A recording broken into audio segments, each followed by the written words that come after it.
안녕하세요. 대한민국 최고 교육방송 김경자 TV를 운영하고 있는 전 서울시 의원 김경자입니다. 안녕하세요. 날씨가 무척 추워졌어요. 영하 5도까지 내려갔다는데 얼음은 못 봤어요. 그런데도 여전히 코로나는 아주 점점 더 극성을 피고 있네요. 그래도 반가운 소식은 백신이 나온다는 것이 있으니까 조금만 고생을 하면 그래도 어느 정도는 우리가 코로나 이 마스크를 쓰고 있는 이 전쟁에서 벗어나지 않을까 하는 생각을 합니다. 지난번 시간에는 우리 자녀들에게 여행의 경험을 갖게 하자 하는 걸 가지고 여러분들에게 말씀을 드렸습니다. 여행을 하는 것은 우리 자녀들이 낯선 곳으로서 가는 것으로서 무엇을 키워주는 거냐면 도전과 용기, 그 다음에 새로운 세상을 만났을 때 적응할 수 있는 그런 힘을 갖게 한다 그랬어요. 이번에는 제 15강인데요. 내 자녀와 의사소통하기에 대해서 한번 이야기를 나눠볼까 합니다.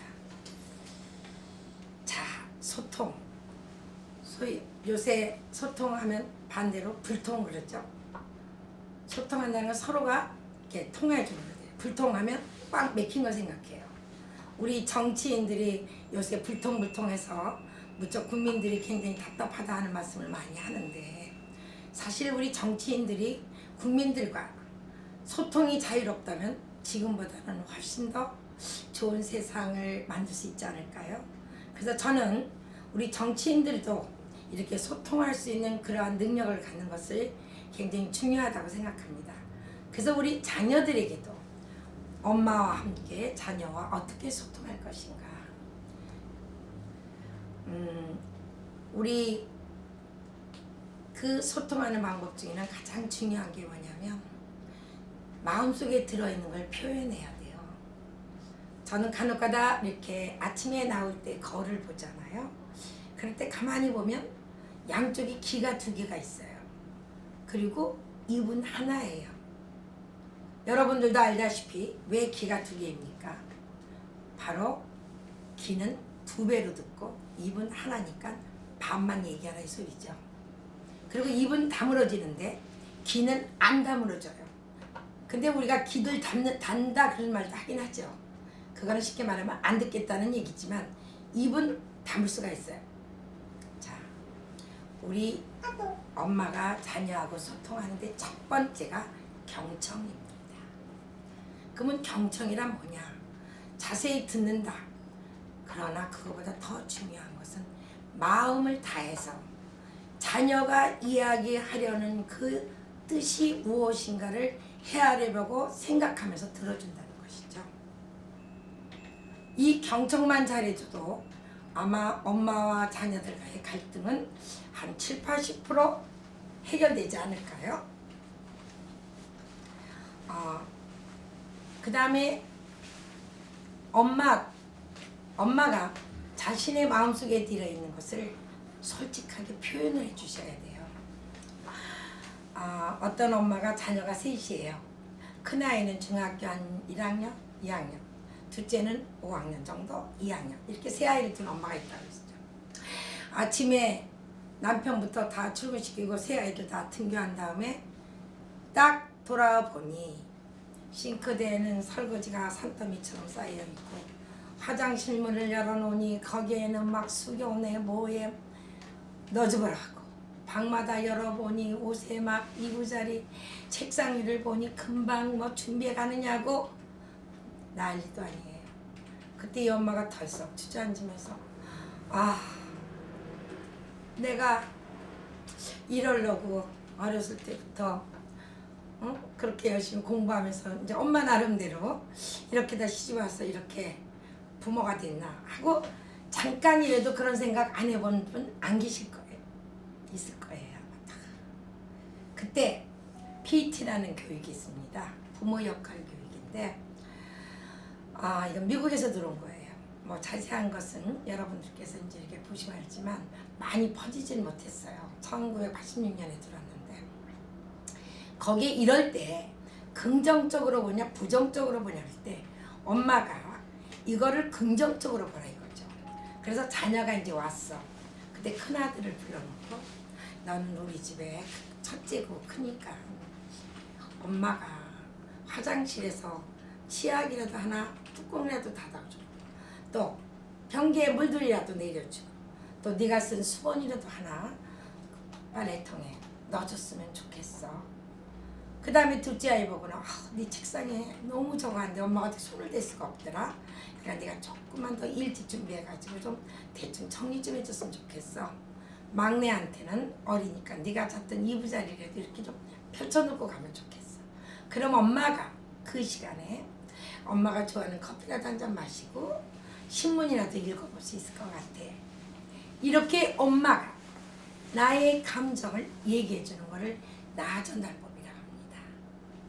자, 그러면 자녀들이 조금만 자기가 해주면 우리 엄마가 편하구나 알아들어요. 어떤 자녀가 못 알아듣는 자녀 없어요. 그러면서 자녀하고 이야기를 시작하는 겁니다. 요새 중2병 하죠. 제일 무섭다 그래요. 뭐 김정은이 북한에서 못 쳐들어오니까 대한민국에 중2가 있어서 못 쳐들어온다 그런 말도 있더라고요. 자, 어릴 때부터 엄마가 자녀하고 이렇게 엄마의 마음속에 들어있는 것을 솔직하게 내놓으면서 서로 얘기를 나눈다면 이것이 점점 자라서 나이가 들어도 엄마하고 얘기하는 것이 하나도 낯설거나 어색하지 않습니다. 갑자기 하려니까 안 되는 거예요. 그 다음에 1학년 꼬마가 문을 열고 들어왔어요. 엄마 나 받아쓰기 30점 맞았어 그래요. 3개 맞았어요 그래요. 그럴 때 보통 엄마들은 이렇게 말해요. 네 짝은 몇 점이냐. 네 짝은 몇 점이냐. 비교죠. 절대 비교를 하시면 안 됩니다. 그런데도 무심코 나와요. 그러면 아들이 80점. 그거 봐라. 너는 어저께 받아쓰기 시험 보니까 TV 좀 그만 보고 책 한 번 더 보고 가라 그러지 않았니? 네가 이렇게 안 했으니까 그렇게 됐지? 자, 이런 걸 우리가 보통 걸림돌이라고 해요. 명령, 지시, 훈계 이렇게 하지 마시고 자, 1학년 꼬마가 엄마 나 오늘 받아쓰기 3개 맞았어. 그러면 엄마가 뭐라고 하냐면 어머 3개나 맞았어? 아 그랬구나. 그 다음에 뭐라고 말할까요? 근데 너도 사실 더 맞고 싶었지? 내 짝은 8개 맞아서 80점이야. 그래? 뭐라고 할까요? 너도 30점 맞은 게 자랑스럽진 않아요. 알아요 1학년 꼬마도요. 그럴 때 이 아이가 어저께 밤에 했던 걸 얘기하는 거 아니에요. 뭐라고 했냐면 그래? 너도 좀 속상했겠구나. 그럼 뭐라고 할까요? 아들이 뭐라고 하냐면 엄마 나 다음번에 볼 때는 좀 더 열심히 해서 많이 맞아올게. 다 맞아올게. 100점 맞아올게. 이렇게 말할 수도 있어요. 무슨 말이냐면 문제를 자녀가 어릴 때부터 스스로 자기 문제를 자기가 해결할 수 있는 방안을 내놓을 수 있도록 열려주라는 겁니다. 이러한 습관을 가진 자녀는 절대로 남하고 대화를 할 때도 남을 잘 설득할 수도 있고 이 다음에 이 자녀가 커서 특히 영업은 산업의 꽃입니다. 사실 삼성전자 그것도 누군가 잘 팔아줘야 돼요. 모든 건 다 판매해야 해요. 이 아이는 아마 참 설득도 잘할 것이고 배려도 잘할 겁니다. 왜? 소통을 잘하니까. 우리 부모님들께서 우리 자녀에게 무슨 딱 지정을 해서 이걸 이렇게 가르치는 게 아니라 그런 아주 사소하게 일어나는 그 생활 속의 얘기를 우리 자녀와 함께 얘기하는 것이 참 중요하다고 생각합니다. 그 다음에 어느 엄마가 친구들하고 모여서 커피 마시려 하는데 학교에서 돌아온 자녀가 방에 있었어요. 깜빡 잊고 이런 말을 했어요. 요새 의사들은 허가받은 도둑놈이야. 병원에 갔더니 이거 검사해야 된다 저거 검사해야 된다 막 검사해서 돈만 많이 잡아해. 그날 밤 저녁을 먹는데 아들이 이런 말을 하는 거야. 엄마, 의사는 허가받은 도둑놈이야?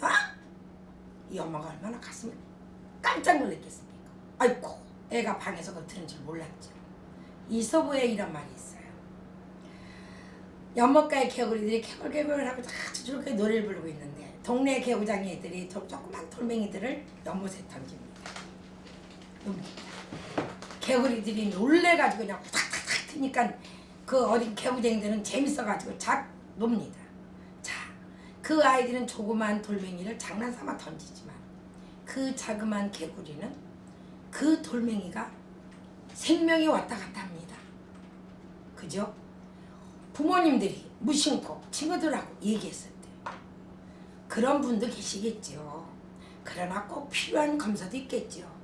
그런데 조심하셔야 됩니다. 그 말 한마디가 그 아이에게, 그 아이는 분명히 의사가 되고 싶었던 것은 어쩌면 슈바이처라는 그런 분의 위인전을 읽어서 와, 나도 이 다음에 커서 슈바이처 박사처럼 저렇게 아프리카에 가서 그 없는 사람들 병 고쳐주는 의사가 되고 싶다, 이런 마음을 먹었을지도 모르잖아요. 그런데 부모님께서 무심코 그 모임에서 던진 걸로 아이에게 부정적인 그러한 인식을 심어줄 수 있다는 거죠. 그러니까 무심코 자녀에게 던지는 말 한마디. 그 다음에 세상에서 가장 무서운 것이 뭘까요? 보통 기자분들은 펜이라고 합니다. 쉽게 말하면 글이죠. 근데 사실은 말이라고 생각합니다. 우리 조선시대 아시죠?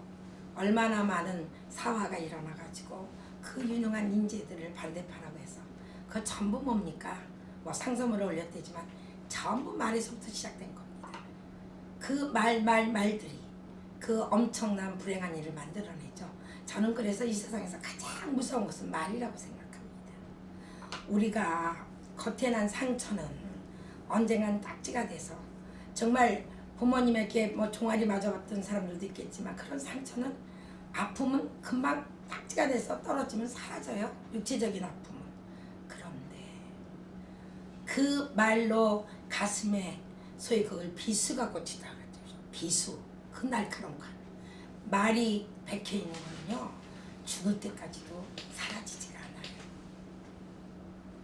우리 이원 하시는 분, 그 판사님께서 어떤 분이 쓰신 거 보면 거의 대부분을 보면 두 부부가 말 때문에 처음엔 발단이 돼가지고 헤어지는 부부들도 많이 봤다고 하는 말이 있어요.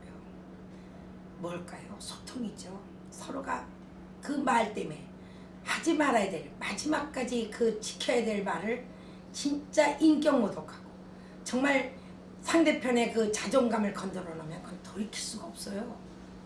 그 진짜 말이야말로 진짜 허공에 퍼지면 담아낼 수가 없어요. 그 말이 가슴에 베긴 거는요 죽을 때까지 가져가잖아요.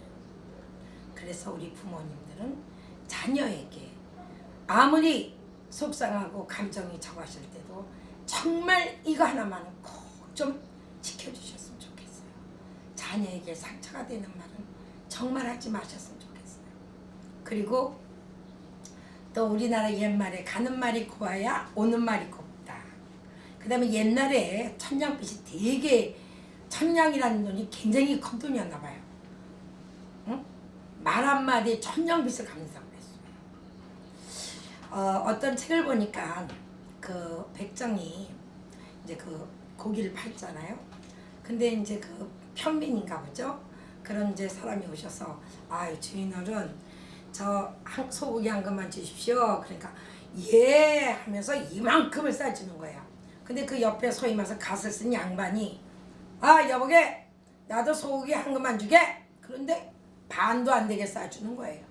그래서 그 양반이 하는 말이 아니 똑같은 한 근인데 왜 저쪽은 많고 이쪽은 작으니까 아 저쪽은 그 나를 그렇게 해준 그 보답이다 이거예요. 대접해준 그 고운 말 덤이다 이거죠. 덤. 네, 그런 말도 있어요. 같은 말이라도 우리가 상점에서 상인들도 똑같잖아요. 상당하게 아주 말을 갖다가 저거 하게 되면 괜히 아유 좀 마음에 안 드는 거 있는데도 그 말에 저거 해서 네 그러면서 이렇게 사게 되는 경우도 있잖아요. 부모님께서 우리 자녀에게 존 존댓말 합시다.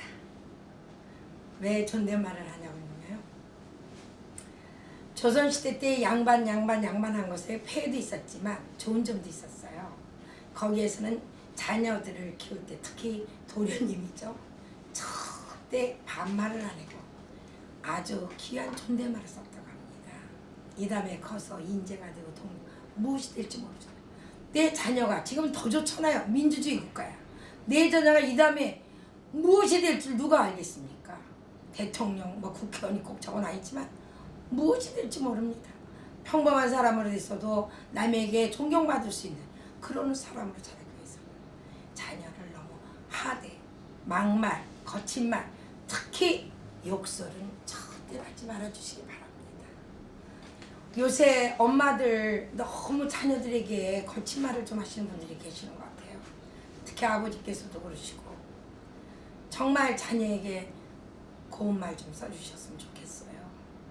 요새 진짜 중학교 가니까 세상에 말하는데 들려오는 말이 듣기가 너무너무 정말 힘들 정도로 아이들의 상뇨가 돼 있어요.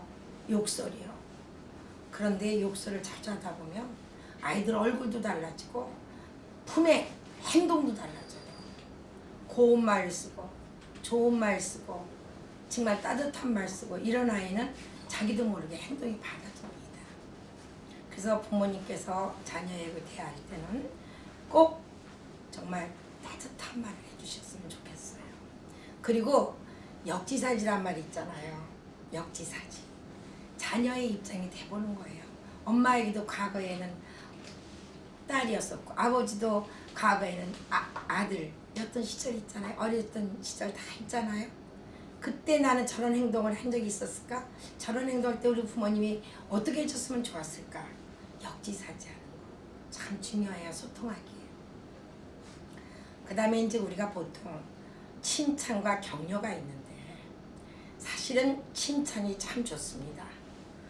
칭찬은 고래도 춤추게 한다고 하던 책이 굉장히 베스트셀러 된 적도 있는데 사실 칭찬은 비난보다는 훨씬 낫죠. 그러나 잘못된 칭찬은 오히려 아이를 비굴한 아이를 만들 수가 있어요.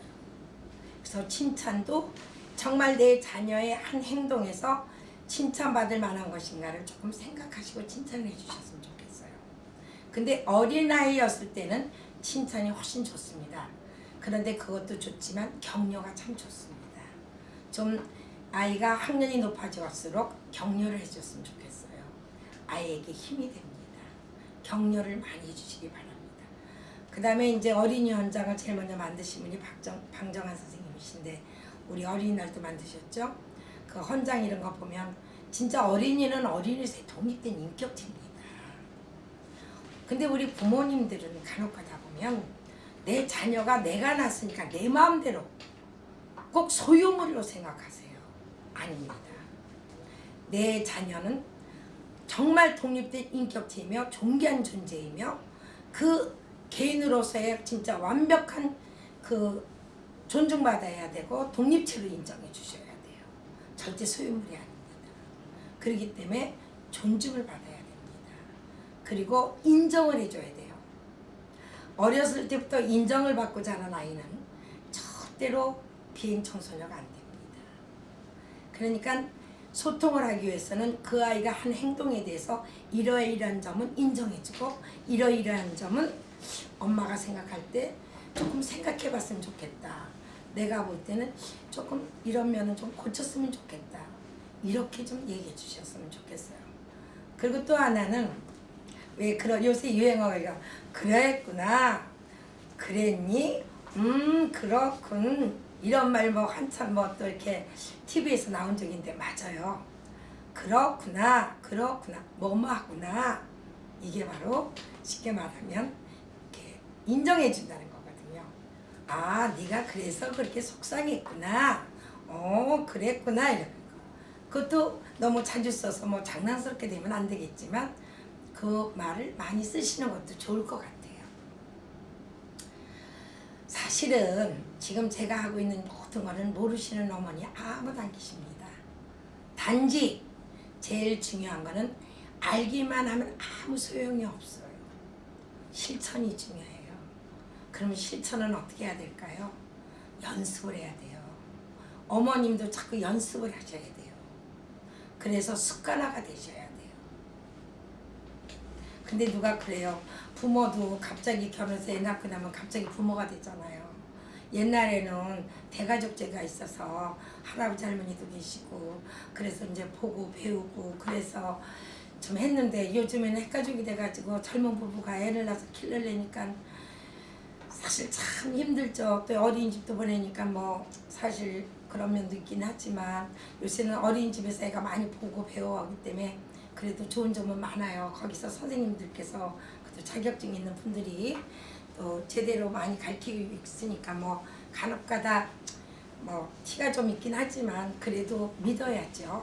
다 자격증 가지고 애들을 사랑해서 다 받으신 분들이니까. 그러나 내 가정에 있을 때 지금같이 코로나 시대에 학교를 못 가고 있을 때 이럴 때 오히려 부모님과 자녀가 가까워질 수 있는 아주 좋은 기회입니다.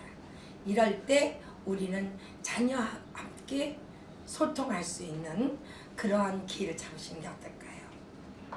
자, 아주 쉽습니다. 첫째, 아이의 입장에 대해서 먼저 생각하면서 말을 하자. 그 다음에 엄마도 힘들다는 감정 표현을 좀 해주자. 엄마도 너희들이 이렇게 도와주면 참 고맙겠어. 그 다음에 우리가 참 아름다운 말 있죠? 사랑해. 우리 벌써 30-40년 만에도 뭐 영화 외국 영화 볼 때 뭐 다링 막 하면 막 닭살이 돋는다고 막 그랬죠. 근데 우리 요새 젊은 아이들은 얼마나 자연스럽게 그렇게 잘하는지 몰라요. 난 참 좋다고 생각합니다. 우리 자녀에게 엄마 아버지께서 나는 너를 믿는다. 나는 너를 사랑한다. 그 다음에 자녀라도 부모로서 미안할 건 미안하다. 그 다음에 이런 건 참 네가 용서해 주면 좋겠다. 그 다음에 우리 자녀에게도 이 5가지 말만은 가르쳐 줬으면 좋겠어요. 그리고 우리 자녀도 부모님이 불면 네! 하고 대답을 하고 네, 하겠습니다. 이렇게 받아들였으면 좋겠어요. 그 다음에 덕분입니다. 제가 하겠습니다. 죄송합니다. 미안합니다. 고맙습니다. 얼마나 아름다운 말입니까? 이런 말을 우리 가정에서 많이 사용되고 이래서 점점 사회로 나가서 저는 버스를 타고 내릴 때 꼭 고맙습니다 하고 인사를 합니다. 왜? 그게 저는 이상하게 뵀어요.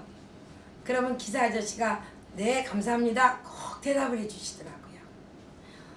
말 한마디 서로가 저를 태워다 주셔서 안전하게 고맙잖아요. 우리 자녀도 엄마에게 엄마 오늘 반찬 참 맛있었어요. 그래 고마워. 자녀가 이렇게 말할 때 엄마도 거기에 고마워.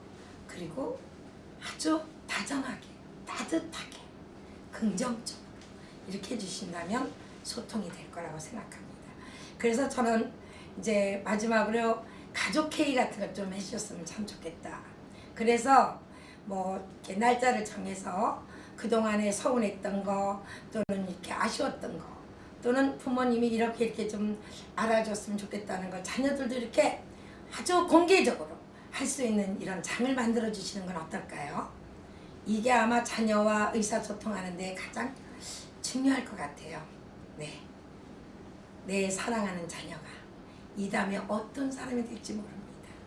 많은 사람들에게 사랑받고 인정받는 자녀가 된다면 따뜻하고 고운 말 그리고 어른들에게 정말 존댓말을 쓰는 그러한 자녀를 만들기 위해서는 우리 부모님들께서 먼저 앞장서서 실천해 주시면 좋겠어요.